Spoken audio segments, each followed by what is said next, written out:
नमस्कार आप सभी को। आज का ये वीडियो एक प्रैक्टिकल चार्ट के ऊपर एक एनालिसिस है। ये कंसल्टेंसी के लिए मेरे पास में ये चार्ट आया था और कई बार मैंने इस चार्ट के ऊपर कंसल्टेंसी करी है, क्योंकि कभी भी आप कोई चार्ट को जब 2 बार 3 बार देखते हैं या उससे भी ज़्यादा देखते हैं तो बहुत सारी नई चीज़ें आप, क्योंकि देखते-देखते सामने वाले से भी आपकी थोड़ी जानकारी हो जाती है और बहुत सारी चीज़ें निकल-निकल के उनसे भी आती है और वो सारी चीज़ें एज इट इज मैच कर रही होती है उनके चार्ट के साथ में। तो ये बहुत ही अच्छा प्रोसेस होता है अगर किसी को भी ये साइंस अगर सीखनी है तो सबसे पहला प्रोसेस ये है कि जितना ज़्यादा आप चार्ट प्रैक्टिकल लेवल पे देखेंगे उतनी ज़्यादा लर्निंग आपकी स्ट्रांग होती चली जाएगी। चलो, ये वीडियो स्टार्ट करने से पहले एक छोटा सा अनाउंसमेंट है कि 9 सितंबर से एक मैं वैदिक एस्ट्रोलॉजी का एक कोर्स स्टार्ट कर रही हूँ। 3 मंथ्स का ये कोर्स रहेगा, सैटरडे संडेज की क्लासेस रहेगी और इन्फॉर्मेशन इस कोर्स के बारे में लेने के लिए एक नंबर यहाँ पे फ्लैश हो रहा है, आप इस पे व्हाट्सएप करके पूरी इन्फॉर्मेशन ले सकते हैं। तो चलिए आज हम इस वीडियो की शुरुआत करते हैं और इस चार्ट के अंदर बहुत सारे ऐसे कॉम्बिनेशंस हैं कि मतलब बहुत सारे पॉजिटिव कॉम्बिनेशंस हैं और बहुत सारे कुछ नेगेटिव कॉम्बिनेशंस भी हैं जो इस चार्ट को बहुत ही डिफरेंट बनाते हैं। और जब इस चार्ट को हम बहुत डीपली एनालिसिस करते हैं तो जो छठा घर 12वें घर की जो बातें हम लोग करते हैं कि छठा घर बहुत नेगेटिव होता है, 12वां घर नेगेटिवली कैसे प्ले करता है और इवन छठा और 12वां घर पॉजिटिवली कैसे प्ले करता है, ये सब चीजें भी हम इस चार्ट के एनालिसिस में सीखेंगे, समझेंगे और आपको डेफिनेटली बड़ा ही मजा आएगा। आप कंप्लीट तक इस वीडियो को देखिए और आपको बहुत सारी चीजें इससे लर्न करने को मिलेगी। और आने वाले में अपने कई सारे वीडियो में, क्योंकि मेरे पास में बहुत सारे प्रैक्टिकल मेरे कंसल्टेंसी करे हुए बहुत सारे चार्ट हैं, हर डिफरेंट फील्ड के चार्ट हैं, तो जितना हो सकेगा मैं कोशिश करूंगी कि ऐसे वीडियोस में बनाती रहूं जिससे आप लोगों की लर्निंग जो है वो बहुत स्ट्रांग होती चली जाए। तो चलिए अब हम इस वीडियो को स्टार्ट करते हैं और समझते हैं।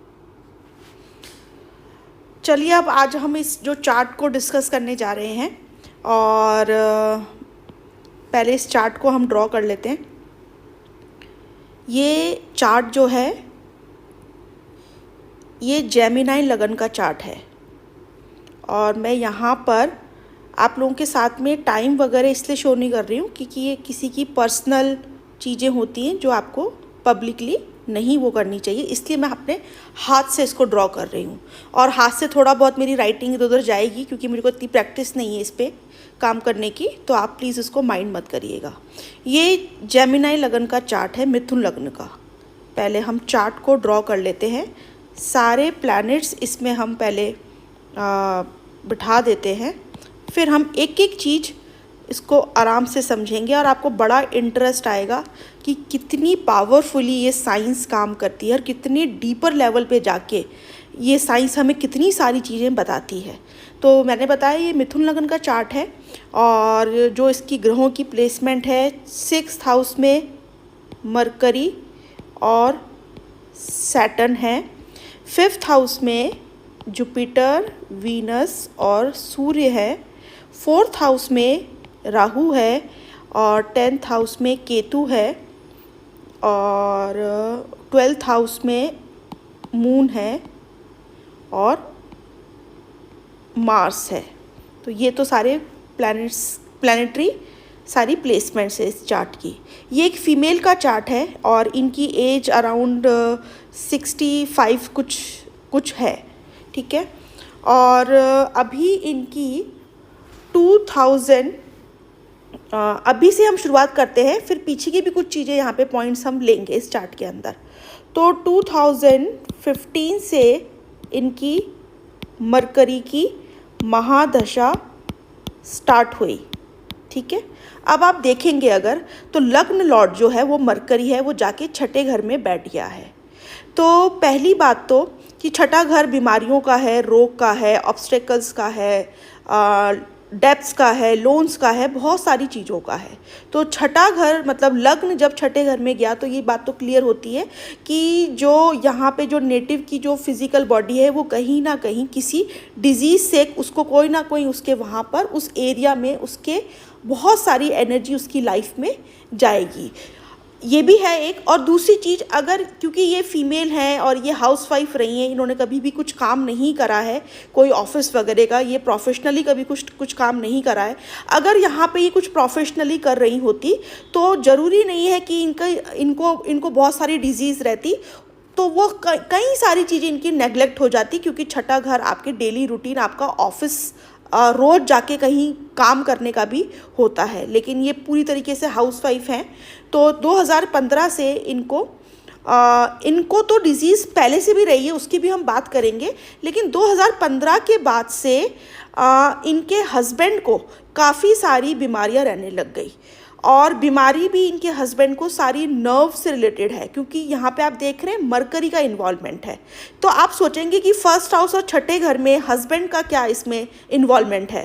तो क्योंकि मैंने बताया कि एस्ट्रोलॉजी बहुत हर लेवल डीपर जाके काम करती है, तो जब हम नक्षत्र लेवल पकड़ते हैं, यहाँ पे जो मरकरी जो है ना, वो इनका विशाखा नक्षत्र में बैठा हुआ है। विशाखा जो नक्षत्र है ना, वो जुपिटर का नक्षत्र है, गुरु का। अब हम देखेंगे कि गुरु की दो राशियां जो है, एक 7th हाउस में है और एक इनका 10th हाउस में है। तो 7th हाउस पार्टनर को दिखाता है, स्पाउस को दिखाता है, और उसका नक्षत्र लॉर्ड जो है वो छठे घर में बैठा हुआ है। तो जैसे ही 2015 में जब इनकी बुध की महादशा स्टार्ट हुई, तो इनके हस्बैंड को हेल्थ इश्यूज़ होने लग गए, और मरकरी से रिलेटेड प्रॉब्लम इनको आई। इनको पार्किंसंस की प्रॉब्लम है, और भी ब्रेन रिलेटेड कई सारे इश्यूज़ हैं इनके हस्बैंड को, और नर्व्स की चीज़ें, क्योंकि यहाँ पे बुध दिखाता है। अब आप देखिए, ऑलरेडी इनका जो जुपिटर है वो 7th हाउस का मतलब जो लॉर्ड होके और यहाँ पे 5th हाउस में बैठा है। लेकिन नक्षत्र लेवल पे ये सारी चीज़ें डीपर निकल के आती हैं। वो आपको ऐसे अगर आप चार्ट देखेंगे तो इतना समझ में नहीं आता कि ये तो सब चीज़ें सही लग रही है, फिर इस महादशा में हस्बैंड को क्यों हेल्थ इश्यूज़ आए। तो ये मैं यहाँ पे आपको समझाना चाह रही थी इस पूरे पॉइंट से। अब हम आ जाते हैं थोड़ा सा 2015 से पहले इनकी सैटर्न की महादशा चली। अब आप देखिए यहाँ पर कि सैटर्न की महादशा चली इनकी, और शनि भी इनका छठे घर में बैठा हुआ है, ठीक है। तो ये इनको, ये ब्लाइंड है ये लेडी, इनको दिखता नहीं है, और सैटर्न की महादशा में इनको ये सारी प्रॉब्लम, ये मतलब बाय बर्थ इनको ये प्रॉब्लम नहीं थी, ये इनको सैटर्न की महादशा में इनको ये स्टार्ट हुई। 2015 से इनकी शनि की महादशा चल रही थी। और अगर आप देखेंगे तो वही लग्न लॉर्ड का मालिक छठे घर में बैठा हुआ है, और शनि यहाँ पर राशि भी जो है वो स्कॉर्पियो है। तो स्कॉर्पियो राशि भी अपने आप में कोई ना कोई क्रोनिक डिजीज़ इंसान को देती है, और शनि कारक है ब्लाइंडनेस का। मतलब ब्लाइंड जो चीज़ें, मतलब ब्लाइंड जितने भी लोग हैं उनको हम सैटर्न से ही देखते हैं। ये भृगु ज्योतिष के हिसाब से भी और इवन आपके पाराशरी के हिसाब से भी शनि ही कारक है ब्लाइंडनेस का। तो इनको 2015 में ये सारी प्रॉब्लम स्टार्ट हुई। अब आप देखिए कि शनि की जब महादशा चल रही थी तो शनि लॉर्ड है अष्टम भाव का भी, जो कि पूरी तरीके से कोई ना कोई chronic disease, long term disease, लंबे चलने वाली डिजीज़ यहाँ पे देता है, और छठे घर में बैठा है। और शनि की तीसरी दृष्टि भी यहाँ पे 8th हाउस में फॉल हो रही है। तो इस तरीके से ये सारा इनका डिजीज़ का कॉम्बिनेशन चला।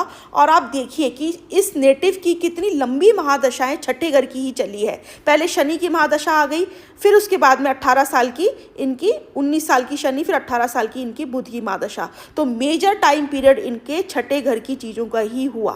और इस टाइम पीरियड में इनके, अभी जब से इनकी बुध की महादशा चल रही है, तो बुध, यहाँ पे मैं छोटे छोटे पॉइंट्स आपको बता रही हूँ। बुध यहाँ पे इनके 4th हाउस का लॉर्ड भी है। तो यहाँ पे पॉजिटिव चीज़ें बहुत हुई इनकी। काफ़ी सारे इनका कंस्ट्रक्शन का काम इनके हुआ, बड़ी बड़ी फैक्ट्रीज इन लोगों की स्टैब्लिश इस टाइम पर इनके हो रही है। और लेकिन यहाँ पे 4th हाउस घर का कंफर्ट और छठे घर का इन्वॉल्वमेंट है। तो इनके घर में क्योंकि राहु का इन्वॉल्वमेंट है, तो सर्वेंट्स, व्हीकल, ये सब चीज़ें बहुत हैं, सर्वेंट्स भी बहुत हैं घर के अंदर। लेकिन इनकी पर्सनली सर्वेंट्स के साथ में बहुत सारी कॉन्फ्लिक्ट्स डेली बेसिस पर कहीं ना कहीं इनके लाइफ में चलती रहती है। तो यहाँ पे क्योंकि या फोर्थ हाउस और छठे घर का इन्वॉल्वमेंट हो चुका है, ठीक है, कुछ ना कुछ रोज इनकी कॉन्फ्लिक्ट्स होती है जिसकी वजह से भी ये परेशान रहती हैं।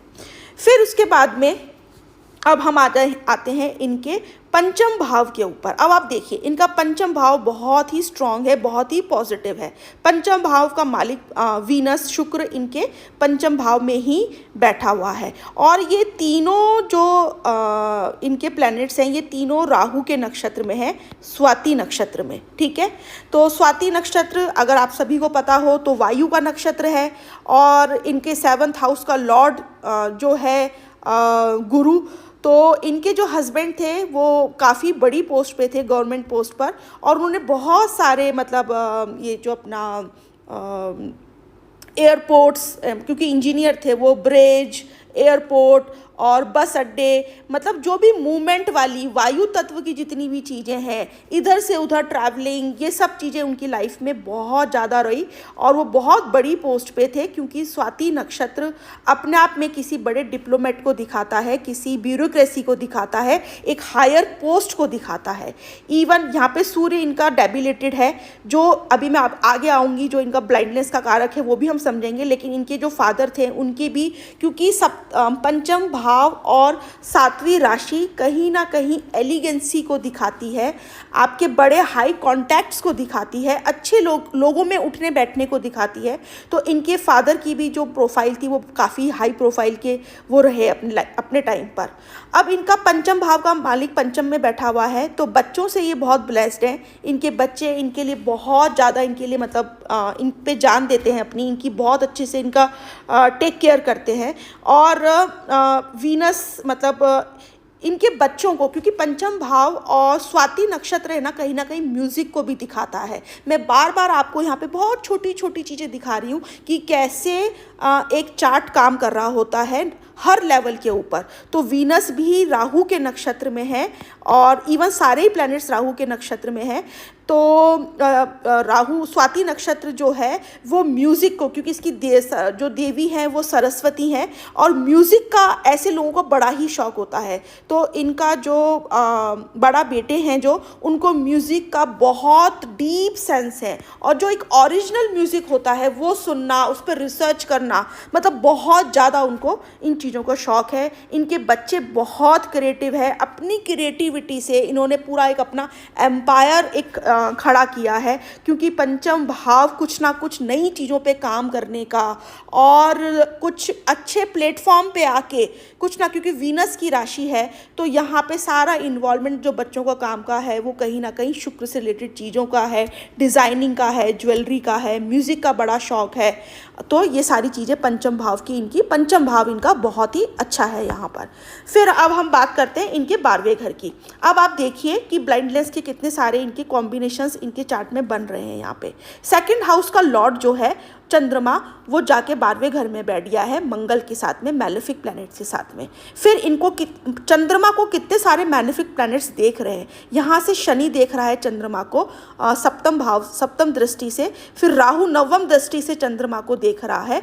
तो राहु की दृष्टि पड़ रही है, शनि की दृष्टि पड़ रही है, मंगल ऑलरेडी वहाँ पे बैठा हुआ है और किसी भी बेनिफिक प्लैनेट की दृष्टि चंद्रमा के ऊपर नहीं इनके फॉल हो रही है। और इनको ये सारी चीज़ों की प्रॉब्लम भी जब इनका सैटर्न में मून आया था कि अंतरदशा जब चली थी, तब ये सारी चीज़ें इनको ब्लाइंडनेस हल्के हल्के कम होते और फिर बिल्कुल इनकी चली गई थी।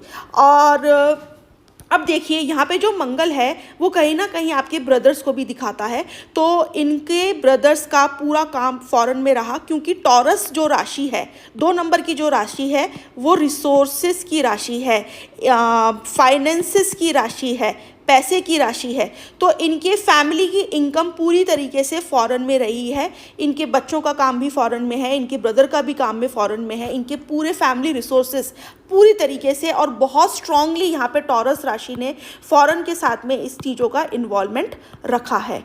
तो यहाँ पे क्योंकि मैंने बहुत सारे शायद पॉइंट्स यहाँ पे कवर कर लिए हैं, इस तरीके से डीपर लेवल पे हर चीज़ काम कर रही होती है और पॉजिटिव नेगेटिव सारे एस्पेक्ट्स यहाँ पे काम कर रहे हैं। अगर चंद्रमा और 12वें घर में इनकी जो आँखों की जो इनकी प्रॉब्लम रही, वही चंद्रमा और मंगल और टॉरस राशि ने इनकी फैमिली को बहुत वेल्दी, बहुत रिच और बहुत स्टेबल इनको बनाया फॉरेन से रिलेटेड काम के अंदर। छठा घर जो इनके लिए नेगेटिव रोल प्ले किया, लेकिन इनके हस्बैंड के काम के लिए बहुत मतलब बड़ी पोस्ट पे वो रहे और ह्यूमैनिटेरियन वर्क के लिए भी उन्होंने बहुत काम किया। लेकिन इनको बड़ी प्रॉब्लम रही इस छठे घर की अंतरदशा में। जब मरकरी की महादशा स्टार्ट हुई तो फिर इनके हस्बैंड को ये सारी चीज़ें स्टार्ट होने लग गई। तो इस तरीके से चार्ट का एनालिसिस हम कर सकते हैं।